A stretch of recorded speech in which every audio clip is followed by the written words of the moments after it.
wabarakatuh. Innal hamdalillah nahmaduhu wa nasta'inuhu wa nastaghfiruh wa na'udzu billahi ta'ala min shururi anfusina wa min sayyiati a'malina. Man yahdihillahu fala mudilla lahu wa man yudlil fala hadiya lahu. Wa asyhadu an la ilaha illallah wahdahu la syarika lahu wa asyhadu anna Muhammadan abduhu wa rasuluh. Ya ayyuhalladzina amanu taqullaha haqqa tuqatih wa la tamutunna illa wa antum muslimun. Ya ayyuhan nasu taqu rabbakumul ladzi khalaqakum min nafsin wahidah wa khalaqa minha zawjaha wa batha minhuma rijalan katsiran wa nisaa'a wattaqullaha alladzi tasaaluna bihi wal arham innallaha kana 'alaikum raqib. Wa yaghfir lakum dhunubakum wa man yuti'illaha wa rasulahu faqad faza fawzan 'azima. Amma ba'd. Fa inna asdaqal hadithi kitabullah wa khairal hadi hadi Muhammadin sallallahu alaihi wasallam wa syarral umuri muhdatsatuha wa kullu muhdatsatin bid'ah wa kullu bid'atin dhalalah wa kullu dhalalatin finnar. Ikhwani fillah rahimani wa rahimakumullah. Kita melanjutkan kembali pembahasan kitab Makanatus Sunnah An-Nabawiyah yang ditulis oleh Syekh Ad-Doktor Umar bin Muslih Al-Husaini hafizahullahu taala. Kita masih membahas Al-Faslu Tsani, bab yang kedua, Juhudus Sahabati radhiyallahu anhum wat tabi'ina wa man ba'dahum fi hifdhis sunnah. Kesungguhan para sahabat dan para tabi'in dan generasi setelah mereka dalam menjaga sunnah atau memelihara sunnah. Di pasal yang ketiga, Al-Mabhatsu Tsalits, Al-Inayah bi hifdhis sunnah wa tadarusuha.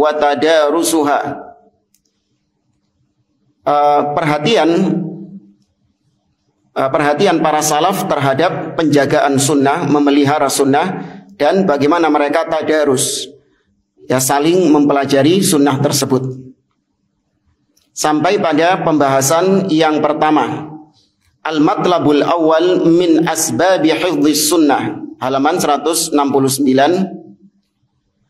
Pembahasan yang pertama dari pasal ini, di antara sebab-sebab terjaganya sunnah, terpeliharanya sunnah.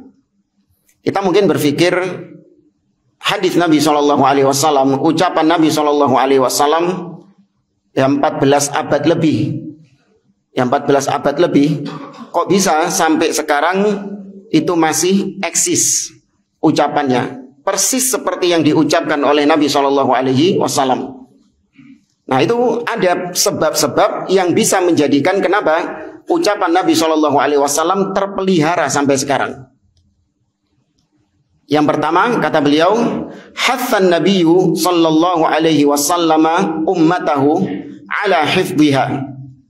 Memang Nabi SAW itu memotivasi umatnya untuk menghafal sunnah, menjaga hadis, memelihara hadis, wa tablighiha, yang mentabligh, menyampaikan hadis, wa tahdhirihi minal kadhibi alaihi. Dan juga Nabi SAW mentahdzir, memperingatkan umatnya untuk tidak berdusta atas nama beliau. Jadi itu memang motivasi dari Nabi. Ya, itu saran, motivasi dari Nabi SAW untuk umatnya menghafal hadis, menyampaikan hadis, dan berhati-hati jangan sampai berdusta atas nama Nabi SAW dalam hal tersebut. Qala sallallahu alaihi wasallam, Nabi SAW bersabda, nadharallahu imra'an sami'a maqalati fawa'aha. Semoga Allah Subhanahu wa taala memperbagus, memperindah kondisi seseorang yang telah mendengar ucapanku, kemudian dia hafalkan, dia pahami dan dia hafalkan. Dia mendengar sabda Nabi SAW, baik disampaikan langsung oleh Nabi atau disampaikan oleh orang lain. Tapi yang penting ucapan Nabi yang sampai kepadanya itu dipahami sama dia dan dihafalkan. Kemudian fa'addaha kama sami'aha. Kemudian dia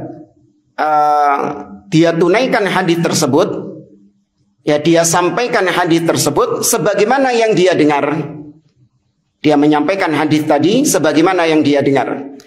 Farubba muballighin au'a min sami'. Karena bisa jadi orang yang disampaikan itu lebih paham daripada orang yang mendengarkan hadis. Ini pentingnya kenapa? Hadis itu bukan hanya untuk dirinya saja dihafalkan, tapi juga diriwayatkan kepada orang yang lain. Ya, diriwayatkan kepada orang yang lain. Karena bisa jadi orang yang mendengar hadis, dia paham dengan hadis tersebut, tapi dia hanya bisa mengambil sedikit pelajaran dari hadis itu. Tapi ketika disampaikan kepada orang lain, maka bisa jadi orang lain yang disampaikan hadis tadi itu bisa mengambil ibrah yang banyak. Ya, bisa mengambil poin-poin yang banyak dari hadis tersebut. Wa rubba hamili fiqhin ila man huwa afqahu minhu. Bisa jadi seorang yang membawa suatu pemahaman, dia paham dengan apa yang dia bawa, tapi dia sampaikan kepada justru orang yang lebih paham daripada dia. Ya. Ini hadis diriwayatkan oleh Abu Dawud dalam sunannya. Wa qala sallallahu alaihi wasallam liwafdi Abdul Qais. Dan Nabi SAW pernah bersabda kepada para utusan atau delegasi Abdul Qais. Jadi ada beberapa delegasi dari kabilah Abdul Qais di luar Madinah. Datang ke Madinah, mereka masuk Islam. Kemudian bertanya kepada Nabi SAW tentang beberapa poin. Seperti misalnya bertanya tentang minuman-minuman. Ya, apa yang diharamkan, apa yang dihalalkan.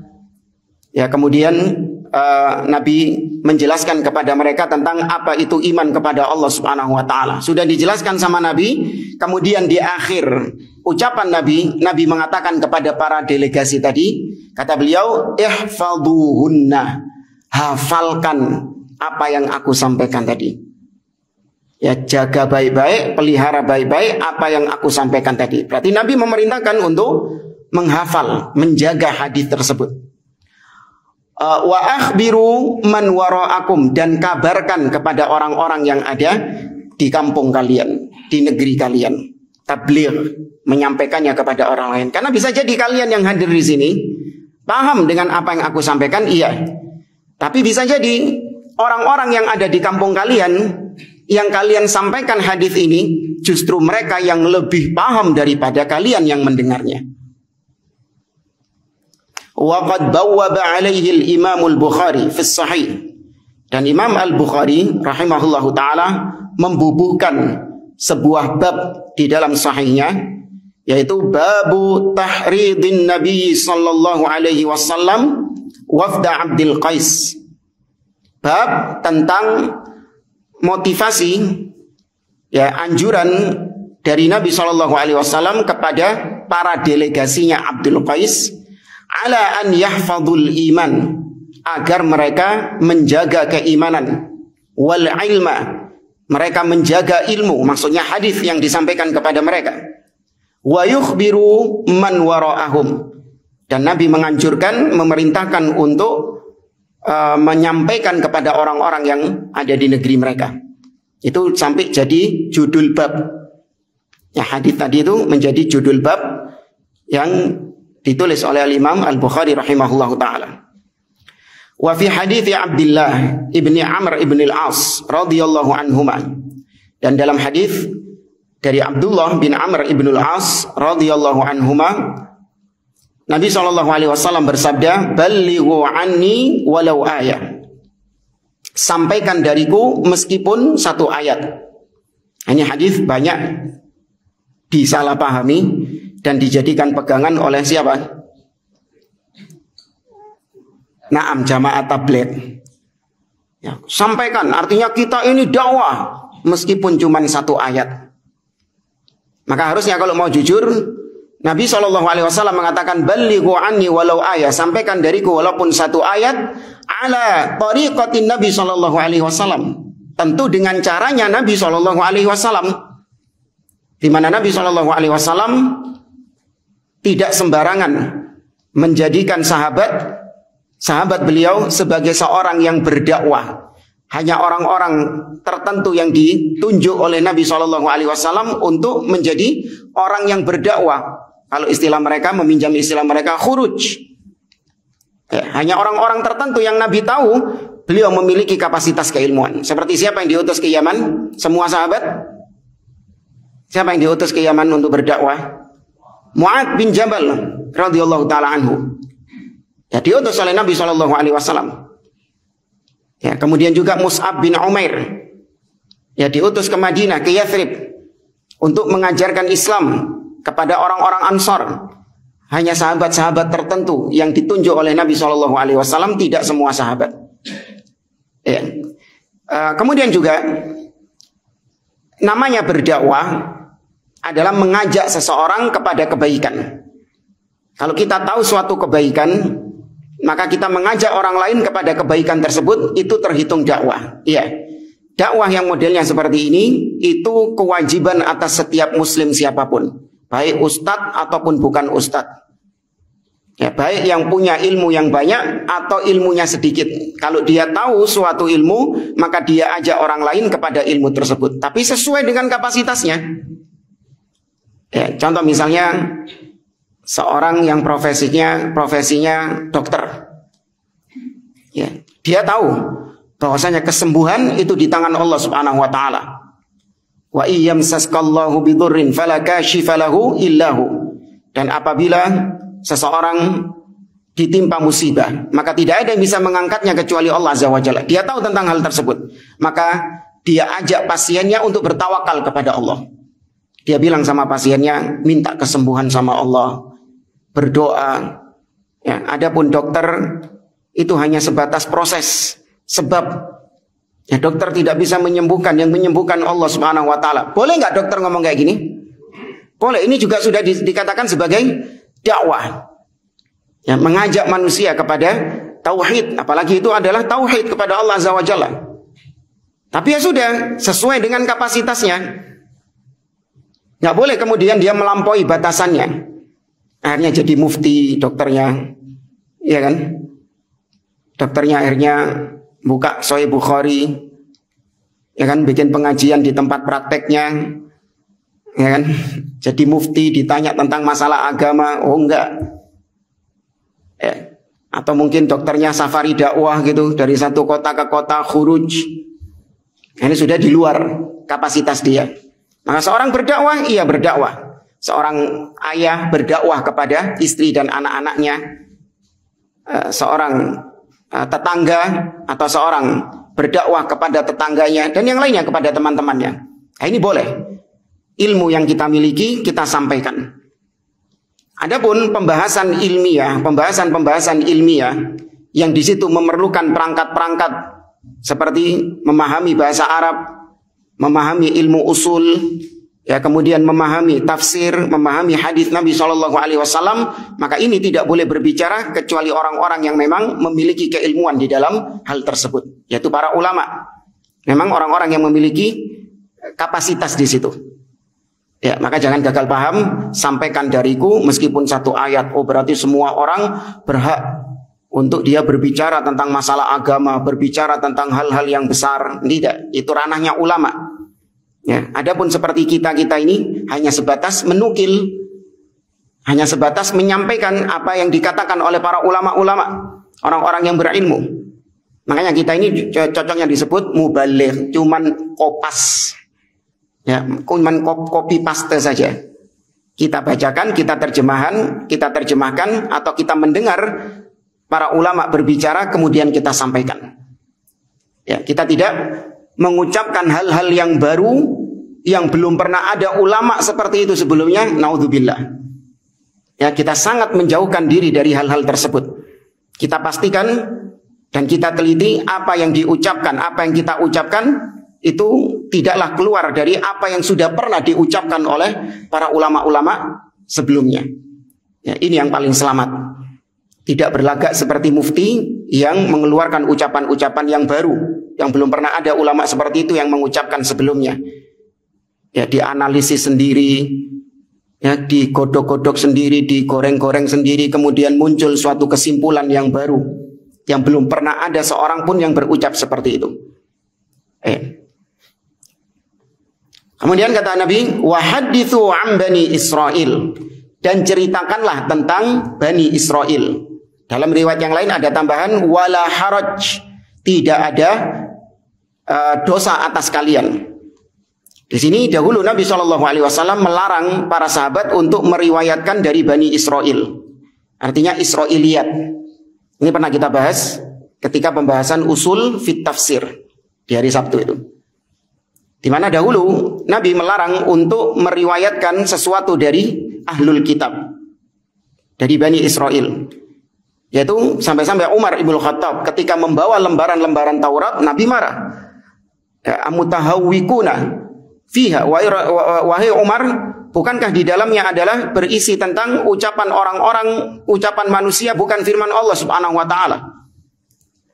Kemudian datang setelah zaman tersebut, Nabi SAW memberikan kelapangan karena dianggap bahwa sahabat Nabi SAW sudah memiliki keilmuan yang matang, sudah memiliki iman yang matang, maka boleh kemudian meriwayatkan dari Bani Israel sepanjang mereka sudah meneliti mana yang sesuai dengan Al-Quran dan Sunnah, maka berarti itu adalah wahyu Allah yang tersisa dalam kitabnya Bani Israel.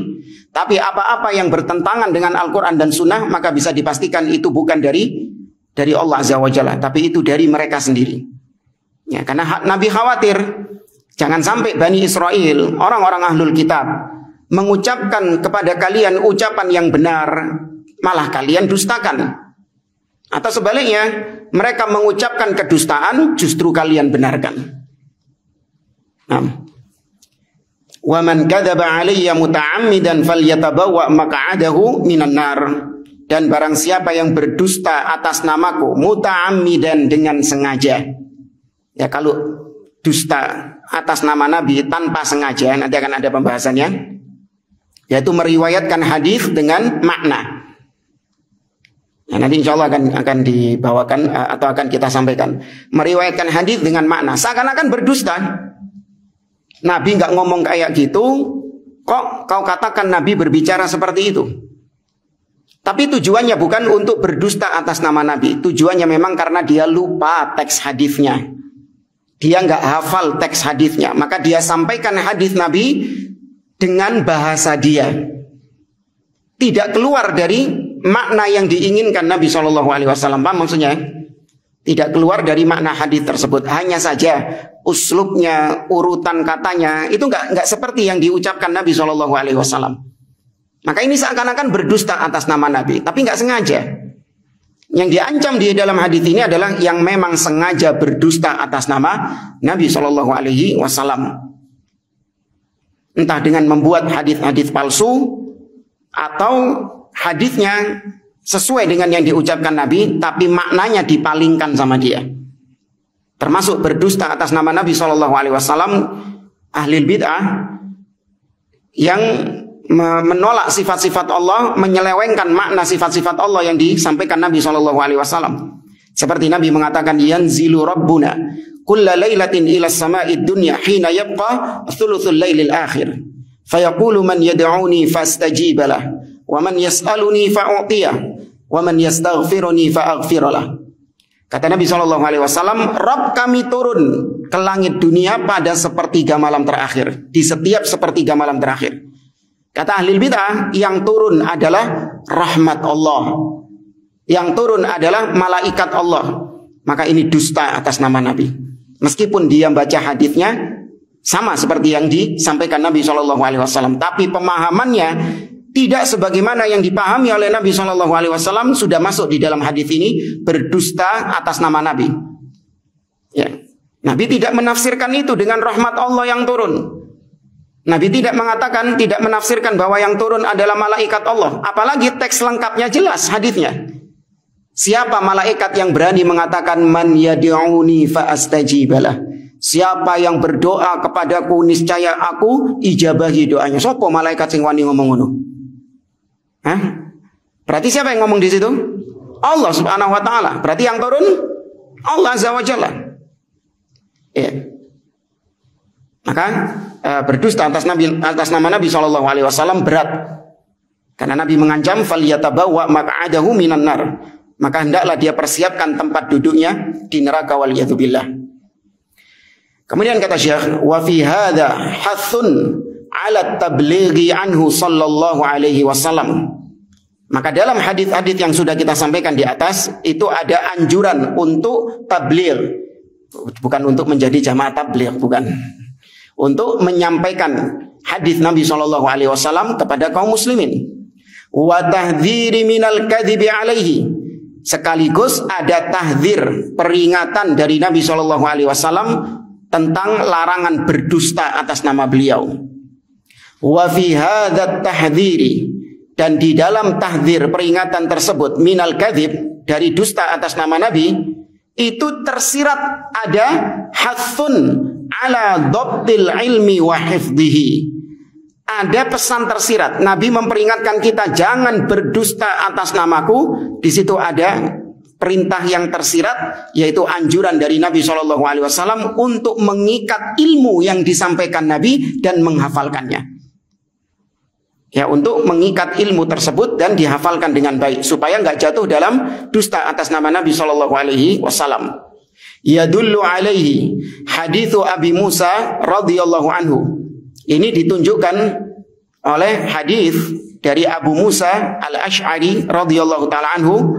Nabi mengatakan man qala alayya ma lam aqul, barang siapa yang berucap mengatakan tentangku, ya, mengatakan tentangku apa-apa yang tidak pernah aku katakan, ya, mengucapkan tentangku apa-apa yang tidak pernah aku katakan, ya, apalagi hadis palsu, jelas-jelas hadis palsu.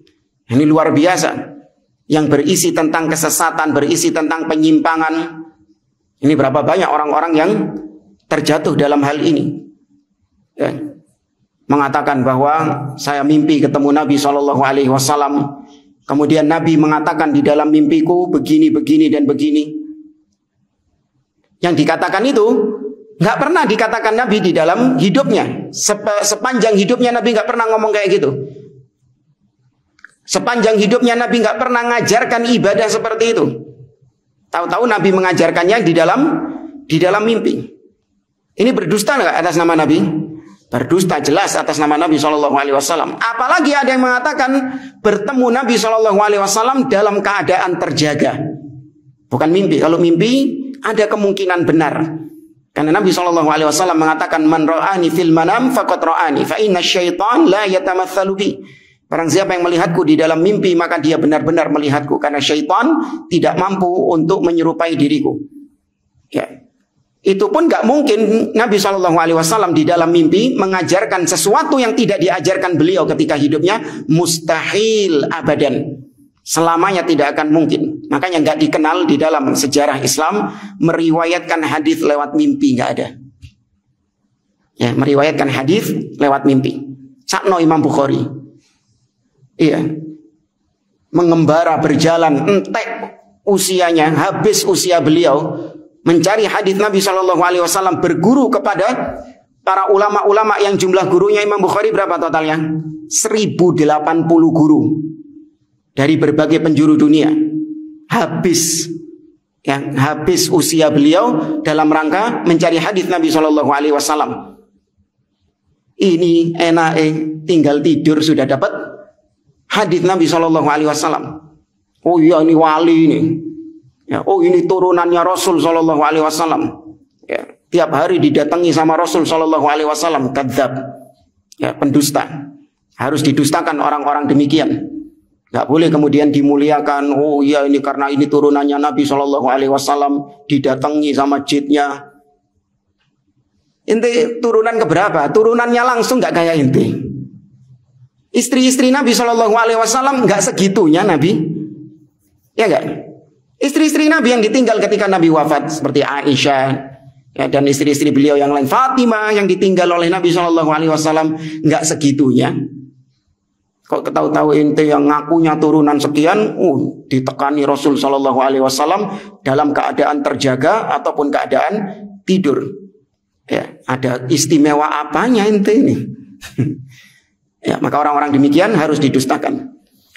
Maka barang siapa yang berdusta, barang siapa yang mengucapkan sesuatu tentang aku, apa-apa yang tidak pernah aku ucapkan, maka hendaklah persiapkan tempatnya, falyatabawwa maq'adahu minan nar.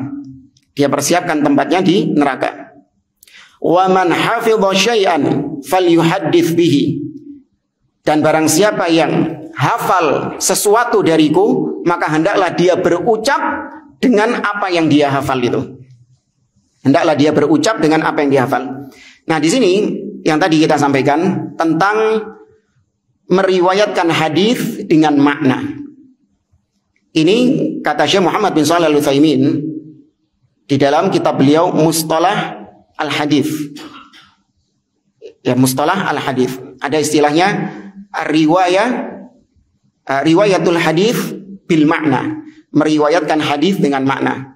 Di sini kata beliau, secara asal nggak boleh meriwayatkan hadis dengan makna.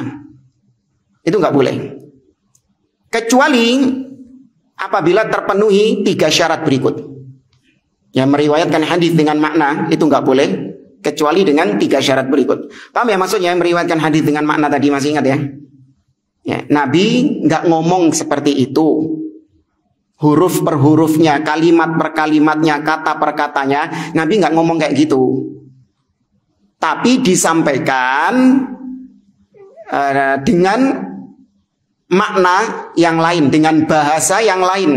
Tapi maknanya nggak keluar dari situ. Ya, kalau maknanya keluar dari situ, sepakat, ini nggak boleh, berdusta. Tapi yang jadi masalah di sini maknanya nggak keluar seperti yang disampaikan Nabi SAW. Contoh misalnya. Ini hadisnya. Ya, ini hadisnya. Nabi SAW mengatakan, la yasma'u bi ahadun min hadhil ummah yahudiyun au nasraniyun thumma mata wa lam yu'min billadhi ursiltu bihi illa kana min ashabin nar. Kata Nabi SAW, tidak ada seorang pun dari umat ini, baik dia Yahudi ataupun Nasrani, dia mendengar tentangku, artinya dia telah sampai dakwah kepadanya. Ya, dia mendengar tentang ajaranku, wis krungu deh, bukan orang yang tinggal di hutan. Dia mendengar tentang ajaranku, tapi ternyata dia mati tidak beriman dengan apa yang aku diutus dengannya. Artinya tidak beriman dengan agama yang aku bawa. Tidaklah ada orang yang kayak gitu kecuali dia penghuni neraka. Itu teks hadisnya. Kemudian lali, saya lupa teks hadis itu. Ya, maka saya sampaikan kepada antum, man mata ya, walam yu'min, man mata ala kufrin dakhalan nar. Misalnya, saya katakan kepada antum, barang siapa yang mati di atas kekafiran, ya, maka dia masuk neraka. Beda nggak sama yang diucapkan Nabi tadi? Beda. Ya, yang ini lebih ringkas ini, yang kedua ini. Tapi maknanya, ya meskipun nggak sama 100% ya, tapi kan nggak keluar. Paham nggak maksudnya? Maknanya nggak keluar dengan apa yang disampaikan Nabi SAW. Ya, ini nggak boleh. Kayak gini nih, secara asal nggak boleh. Harus benar-benar sesuai dengan apa yang disampaikan Nabi SAW. Kecuali 3 syarat. Dengan 3 syarat. Yang pertama, yaitu orang yang menyampaikannya, ketika dia menyampaikan hadis dengan makna tidak sebagaimana yang diucapkan Nabi, dia harus orang yang paham bahasa Arab. Ya, seorang yang memang memahami bahasa Arab sehingga kecil kemungkinan untuk mengucapkan di luar konteks Nabi SAW, di luar apa yang diinginkan dimaksudkan oleh Nabi SAW. Karena dia paham yang dimaksudkan Nabi ini, yang dimaksudkan Nabi ini. Sehingga dia harus orang yang paham bahasa Arab dan juga paham dengan makna hadis yang telah dia hafal, saking lupa dia maknanya sudah, poin maknanya sudah dapat dia. Ini syarat yang pertama. Syarat yang kedua adalah bahwasanya yang disampaikan itu bukanlah riwayat-riwayat yang sifatnya berupa doa atau bacaan-bacaan doa atau wirid. Kalau bacaan doa yang diriwayatkan sama dia ini diriwayatkan secara makna sama dia, nggak boleh. Misalnya Nabi SAW mengajarkan kepada Aisyah doa ketika Lailatul Qadar. Apa itu? Allahumma innaka afuwun tuhibbul afwa fa'fu anni. Nah, lupa dengan lafal doa ini. Kemudian dia sampaikan secara makna. Dia mengatakan Allahumma innaka ghafurun, tuhibbu al-maghfirah faghfirli. Ya Allah, sesungguhnya engkau adalah al-ghafur dan kau suka mengampuni, maka ampuni aku. Memang secara makna al-afu dengan al-maghfirah itu ada kemiripan di situ. Al-afu memaafkan, sedangkan al-ghafur al-maghfirah ampunan. Ya, pemaafan dan pengampunan. Memang secara asal ada kemiripan di situ. Tapi karena ini teks doa, ya kan, karena ini lafal doa, maka nggak boleh diriwayatkan dengan makna. Paham jemaah ya? Nggak boleh diriwayatkan dengan makna. Ini syarat yang kedua. Tapi kalau selain doa, selain bacaan-bacaan doa, maka boleh diriwayatkan dengan makna. Kemudian yang ketiga adalah adanya hajat atau keperluan memang yang mendesak untuk meriwayatkan dengan makna. Memang ada kebutuhan di situ. Bukan meneng-meneng, nganggur-nganggur meriwayatkan dengan makna, tidak. Karena ada kebutuhan yang mendesak. Apa kebutuhan yang mendesak? Lali, lupa dia. Dengan hadis yang sudah dia hafal itu lupa. Sedangkan dia butuh untuk menyampaikan hadis itu. Ketika itu dia butuh untuk menyampaikan hadis, tapi dia lupa dengan teks hadisnya. Ya, tapi kalau dia ingat, maka dia harus menyampaikan dengan apa? Dengan sesuai apa yang disampaikan itu. Ya, nggak boleh kemudian dia menyampaikan dengan makna. Kalau sudah ingat hadisnya, hadis Nabi SAW, sampaikan dengan apa yang kau hafal itu, hadis itu. Atau kemudian juga selain karena dorongan lupa, yaitu motivasi lainnya adalah karena memang dalam rangka ingin memahamkan orang yang disampaikan hadis itu. Karena terkadang kalau disampaikan sesuai dengan apa yang diucapkan Nabi dalam hadis tersebut, kalau disampaikan orangnya paham, belum tentu. Maka disampaikan sama dia dengan gaya bahasa dia. Misalnya Nabi kan ngomongnya pakai Arab fusha, fasihah atau amiyah. Bahasa fasih atau bahasa pasaran? Bahasa fasih yang disampaikan Nabi SAW. Nah, ketika disampaikan kepada orang-orang Arab sekarang, kebanyakan mereka nggak paham bahasa Arab fasih. Soalnya jamaah, ya, jangan terus dianggap kalau orang Arab berarti paham bahasa Arab. Iya, bahasa Arab pasaran paham mereka.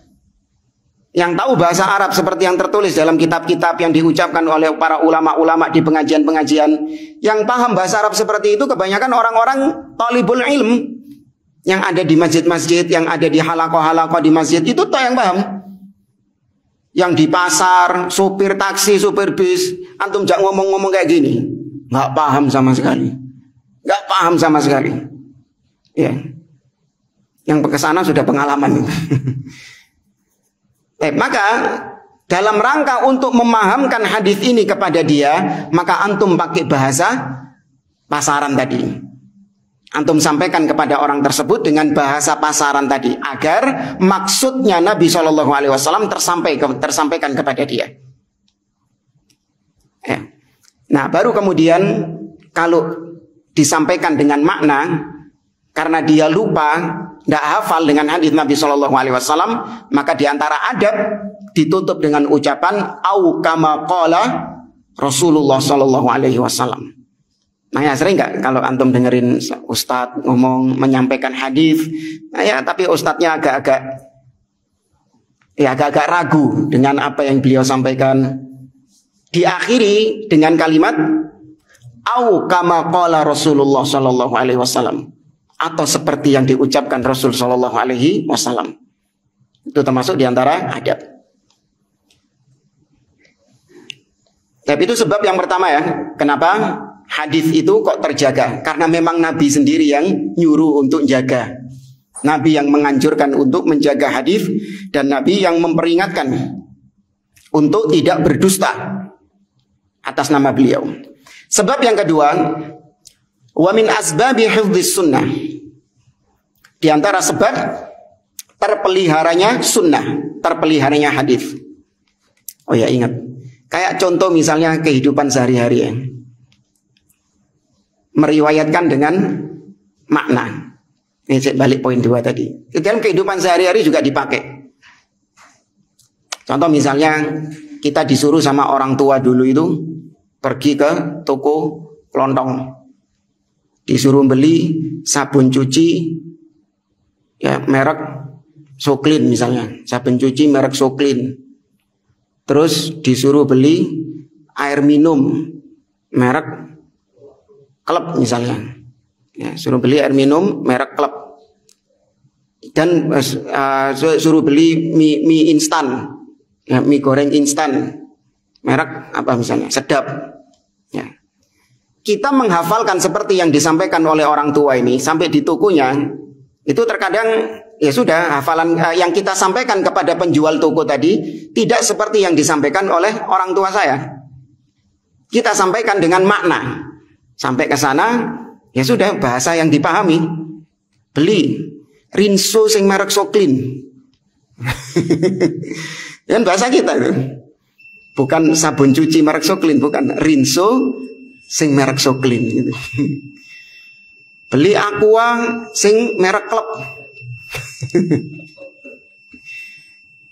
Beli Indomie sing Sedap. Penjualnya paham enggak? Wah, sudah selesai. Ya, maknanya tersampaikan sudah. Ya. Jadi kalau dalam masalah duniawi memang nggak ada dosa, terserah mau disampaikan, yang penting lawan bicara paham. Tapi kalau hadis harus seperti yang diucapkan Nabi Shallallahu Alaihi Wasallam. Kalau tidak, maka 3 syaratnya itu tadi.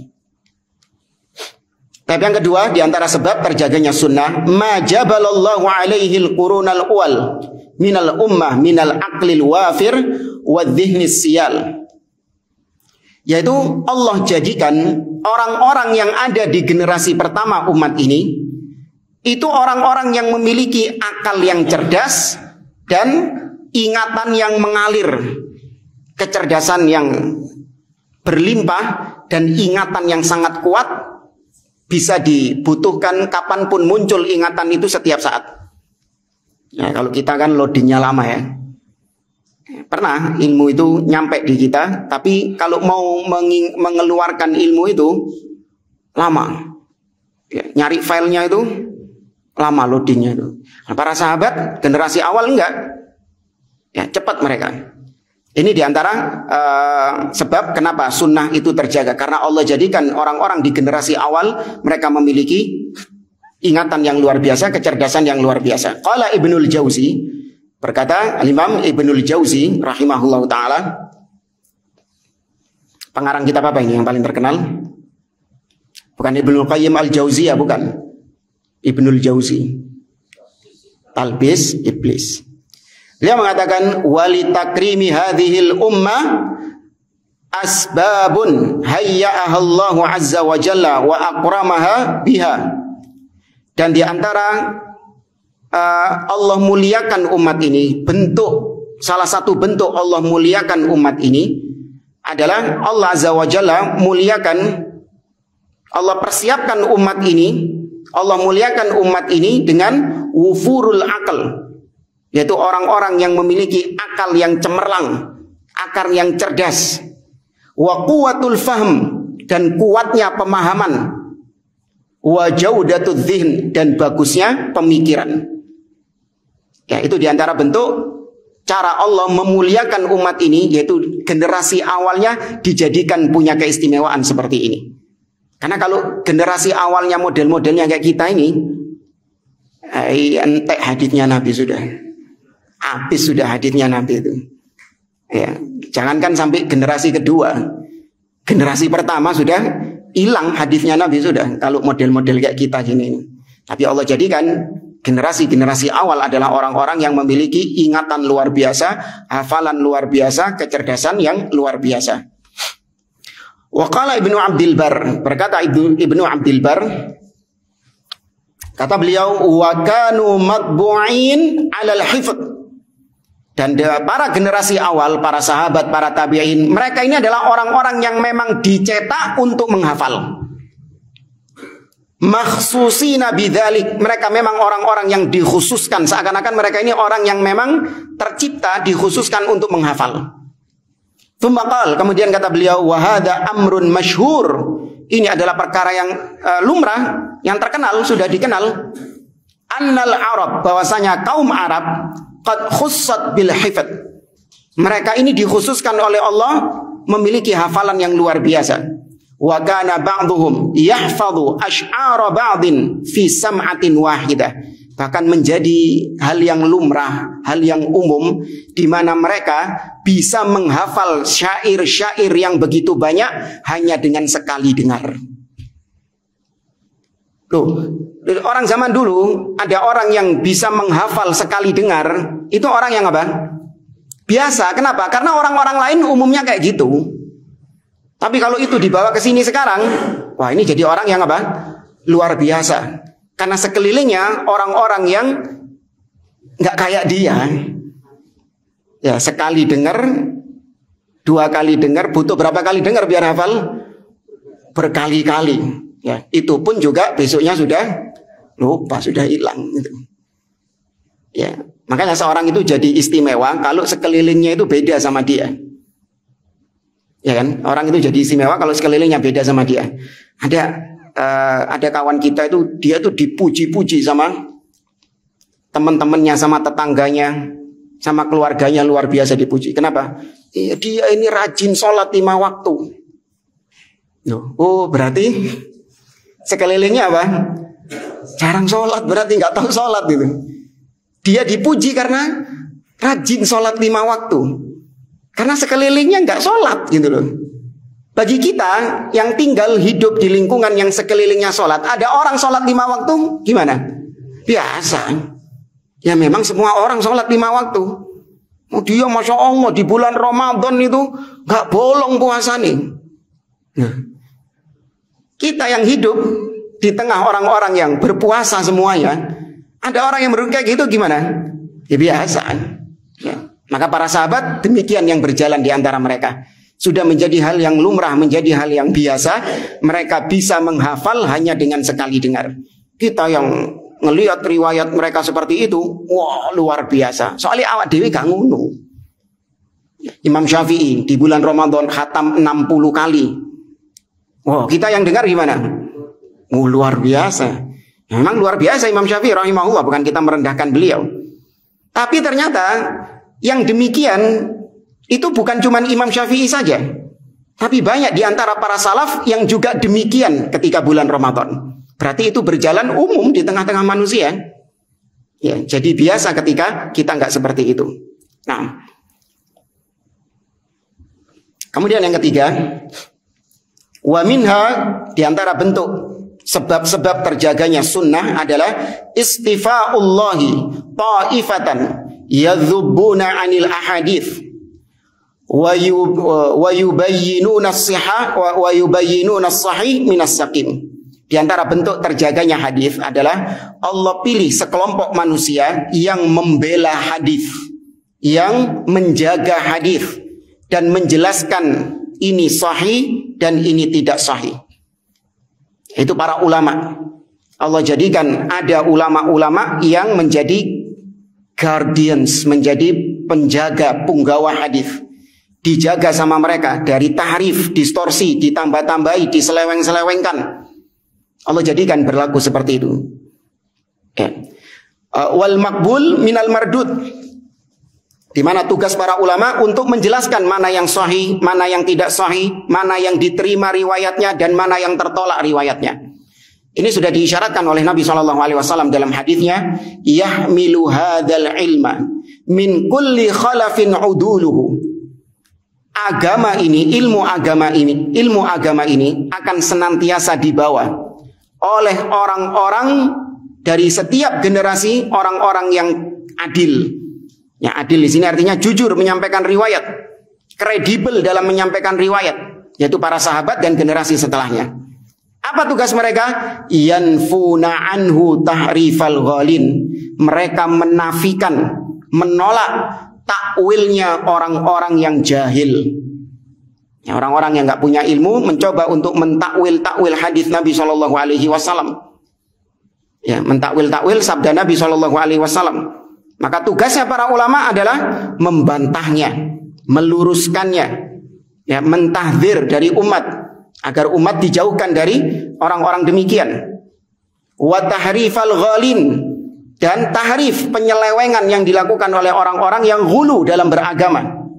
Wantihalal mubtilin, dan dinafikan, dan mereka menafikan intihal, yaitu pernyataan-pernyataan atau statement-statement orang-orang yang batil agamanya. Itu tugas para ulama untuk dalam rangka menjaga agama. Wa haula hum ahlul hadis. Mereka yang dimaksud adalah ahlul hadis, al-qaimuna ala hifdhis sunnah, yang mereka berdiri tegak untuk menjaga sunnah Nabi SAW. Ya, dengan resiko apapun, mereka dicaci maki, mereka dibully, dianggap sebagai pemecah belah, ya, dianggap sebagai orang yang tukang ghibah. Karena mau nggak mau, ketika kita membantah orang-orang yang menyimpang, yang menyelewengkan hadis Nabi SAW, apalagi kalau followersnya banyak, resikonya apa? Dibully, dicaci, dianggap pemecah belah, dianggap sok paling benar sendiri, padahal tidak. Itu memang ditugaskan oleh Allah Subhanahu wa taala dalam rangka menjaga ad-din, menjaga agama. Kok bisa orang-orang itu lebih mengutamakan menjaga nama baik fulan yang kita peringatkan ini daripada menjaga sunnah, menjaga agama Allah Subhanahu wa taala? Antum sudah tabayun belum sama fulan itu? Ya kan? Kok antum dengan seenaknya saja membantah dia? Ya kan, menodai kehormatannya, merusak kehormatannya. Ya. Maka kita jawab, kok kau lebih menjaga kehormatannya fulan daripada menjaga ad-din, menjaga agama Allah Subhanahu wa taala? Kehormatan sunnah lebih layak untuk dijaga daripada menjaga kehormatan fulan yang sedang kita tahdir tersebut. Ya. Dan itu pun karena dia sendiri yang merusak kehormatannya dengan statement-statementnya yang ngawur, pernyataan-pernyataannya yang batil, yang menyimpang dari jalan sunnah. Dia sendiri yang merusak dia sendiri yang merusak dirinya. Kita hanya sebatas menyingkap. Para ulama hanya sebatas menyingkap saja. Hakikat dari orang ini disingkap sama para ulama. Ketok. Ya, bukan salah kita cuma menyingkap saja. Ibarat ya, kalau misalnya ya. Ya katakanlah ada orang di masjid ini, kemudian datang petugas kesehatan, kemudian dicek satu-satu kesehatannya, kolesterolnya, gula darahnya, ya kan, dicek satu-satu. Setelah selesai semua dicek, kata dokternya, semua jamaah masjid itu penyakitan semua. Ada misalnya, bukan antum, semua jamaah masjid ini mereka semuanya penyakitan. Ya, ada penyakitnya semuanya. Dokternya dia MUI. Kurang ajar antum ini, dok. Antum menjadikan kami sakit. Jadi dokternya apa? Loh, kok saya? Saya ini tugasnya cuma apa? Menyingkap. Kau ini gak kelihatan kan sakitmu? Tak singkap, tak duduk no. Loro ini. Itu tugasnya dokter. Yang menyebabkan sakit siapa? Ya kau sendiri. Ada satu tempat hiburan malam. ya, diskotik atau apa. Kemudian didatangi sama polisi, digerebek. Kemudian dites narkoba satu-satu. Selesai dites narkoba, maka kemudian polisi mengatakan semua pengunjung diskotik ini positif narkoba. Ya. Ngamuk mereka. Kurang ajar sampean ini. Sampean mengatakan menjadikan kita semua positif narkoba. Maka kata polisinya, loh bukan salah kita. Kita cuma apa tadi? Menyingkap. Iya, menyingkap. Kalau secara kasat mata kalian nggak kelihatan narkoba atau enggak, disingkap sama polisi sehingga ketahuan kalian semua adalah pemakai narkoba. Bukan salah polisi, ya salah kalian sendiri. Maka demikian juga orang-orang yang menyimpang, yang sesat, yang mengeluarkan syubhat, mengajak manusia kepada kesyirikan, mengajak manusia kepada kebid'ahan, ketika dibantah dan konsekuensinya memang kehormatannya dia jatuh. Bukan kita menjatuhkan kehormatan dia, niatnya tidak. Memang konsekuensi dari itu adalah jatuh kehormatannya. Ada yang baper, ya, kok antum menjatuhkan kehormatan seseorang, kok boleh, itu zalim. Maka kita jawab, kehormatan agama, kehormatan sunnah lebih layak untuk saya bela daripada kehormatan dia. Dan dia sendiri yang menjatuhkan kehormatannya karena statement-statementnya yang ngawur. Ini beragama seperti ini. Jangan beragama dengan perasaan. Ya, nggak kesian tau sama dia gitu. Ya, mestinya nggak kesian tau sama orang-orang yang disesatkan, orang-orang yang dipalingkan dari sunnah. Harusnya kesian sama itu, bukan kesian sama dai-nya tersebut. Ya. Hanya berapa banyak orang-orang yang menghalalkan musik misalnya gara-gara statementnya dia. Orang-orang yang bermudah-mudahan karena berpegang karena kesalahan seorang dai. Itu lebih dahsyat daripada kesalahan orang yang bukan dai. Kekeliruan yang disampaikan oleh seorang dai itu dampaknya besar karena dia membawa followers, dia membawa pengikut, mempengaruhi orang banyak. Beda dengan orang-orang biasa yang bukan dai, bukan ustadz. Nggak ada followersnya dia. Mau dia berbuat kemungkaran seperti apa, gak ono sing melok. Antum bisa bayangkan ada seorang biasa dia, nggak dikenal sudah. Sopo anake sopo, kok mainang di daru, rokokan di pinggir jalan. Kira-kira ada orang yang niru? Nggak ada sopo. Tapi kalau ada seorang ustadz, ya kan? Ada seorang ustadz ngerokok di pinggir jalan. Seorang kiai ini ngerokok di pinggir jalan. Orang-orang ngelihat seperti itu. Kira-kira ada yang ikut? Banyak. Dijadikan pegangan sama orang-orang. Tegur. Ada orang yang niru ditegur. Hei fulan, ittaqillah. Kenapa kamu ngerokok? Ngerokok nggak boleh. Cari sopo nggak oleh. Ustadz fulan saja ngerokok. Dalilnya ngono. Ustadz fulan saja ngerokok. Dalilnya bukan qala Allah qala Rasul, enggak. Dalilnya Ustadz fulan saja ngerokok. Apa kau lebih berilmu dari Ustadz fulan? Akhirnya ngono, banding-bandingan ilmu. Ya, gelarmu apa kok bisa menyalahkan fulan itu? Ya kan, titelmu apa kok bisa menyalahkan fulan? Fulan itu S1, S2, S-steller KB, semuanya di Timur Tengah, misalnya gitu. Inti ini baru belajar, baru hafal hadits kullu bid'atin dhalalah. Ya kan, sudah seenaknya menyalahkan fulan. Tuh lihat, kesalahan seorang dai dampaknya besar. Ya, apalagi yang punya followers yang banyak. Ya, tapi ya sudah, resikonya memang demikian. Seorang yang istilahnya mentahdir dari kesesatan, resikonya tadi dibully, dicaci sama followersnya itu. Ya. Kita lanjutkan sampai habis. Yarhalul wahidu minhum asyahra wasyahraini li talabi haditsin wahid. Mereka rela berjalan sebulan, 2 bulan dalam rangka untuk mencari satu hadis. Ini sudah kita sampaikan di bab sebelumnya. Fa idza sami'ahu raja'. Kalau mereka sudah mendengar satu hadis, mereka kembali ke negerinya. Yabduluna anfusahum wa nafisahum fi sabili hifdhis sunnah. Mereka mengerahkan jiwa mereka.